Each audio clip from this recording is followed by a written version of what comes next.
Fox 35 Storm Team meteorologist Laurel Blanchard is joining me now. And Laurel, thanks for being here. Nice to have you in on the morning. I know, yeah, switching it up a little bit. Doing traffic this morning, hopping on the morning shift. Let's mix it up a little bit. All right, might as well, right? Speaking of mixing it up a little bit, it sounds like today is not mixing it up a little bit, but we're going to get more of that rain that we got yesterday. Rinse and repeat with even a little bit more of the rinse. We're really going to be seeing more of those widespread scattered showers and thunderstorms popping along 995 to start, moving westward, possibly going to be seeing another downpour over downtown Orlando as we head through the rest of the day, which again, possibly looking at another round of flooding again today. So it's not necessarily the most ideal situation there for sure, but it's really going to be hot and humid. So very typical Florida weather, going to be clocking in possibly 92 degrees in downtown Orlando, 89 in New Smyrna, 87 in Palm Coast, even up I-75, going to be seeing those very warm temperatures as well throughout the upper 80s and low 90s. But with the humidity, those low 90s, not going to be feeling like the low 90s. They're going to be feeling like triple digits, possibly feeling like 105 degrees as we take a look at tomorrow. Even for Saturday,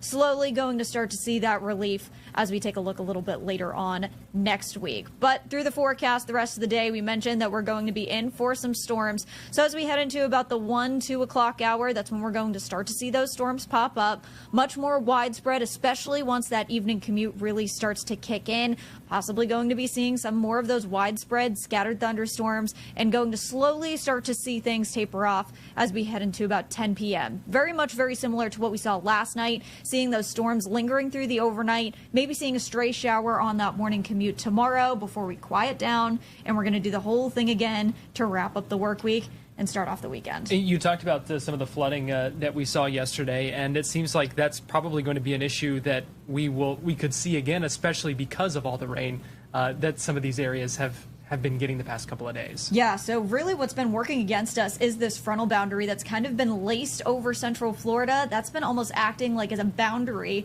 that really hasn't let those storms push up into northern Florida, but really just allowing them to just stall over areas across central Florida. So that's really why we've been seeing a lot more of those really sit and rain themselves out kind of showers and thunderstorms over the past couple of days, which unfortunately has resulted in like 6-7 inches of rain in some areas, especially across the Orlando suburbs. So that's ultimately what we've been seeing for the past couple of days. And unfortunately, I think the pattern's going to continue through the rest of the work week. Yeah, we take a look at that 7-day forecast, and you say rinse and repeat, and that looks like the literal representation of that. Emphasis on the rinse part, because we are going to be seeing a lot of rain over the next couple of days, and of course it's going to continue to stay hot and humid. Some areas, especially that get hit with the rain earlier, may not reach these highs, but we're really going to be seeing much more of those widespread rain chances, and that's ultimately going to be the trend until later on next week. So make sure you have the rain jacket, make sure you have the umbrella. You're going to need the whole 9 yards, especially as we head through the rest of the weekend. All right, now let's talk tropics for a second, because we've talked a lot about how quiet it has been and is likely to continue to be. Right, but because here's the thing, there was, 5 disturbances now being tracked? Yes, that's the latest from the National Hurricane Center. Not 1, not 2, not 3, but 5. And I feel luckily all of them have very low chances of becoming anything, major within the next 7 days. That's, I guess, the good news in all of this. But really, we are going to see the tropics fire up for the next couple of weeks. And that's something that we're going to really need to focus on for sure, because that's what's going to really allow for the possibility for something to fire up and become more of those stronger storms like what we were predicting. But yeah, watching 5 zones for the next week, that is something that we're really going to be keeping a close eye on, and we're going to really see more of those possibly smaller systems fire up just because of the pattern that we're in. Any little cluster of thunderstorms ultimately does have the potential to become something a little bit more drastic, like a tropical system. And I guess the question now is development, because we've seen,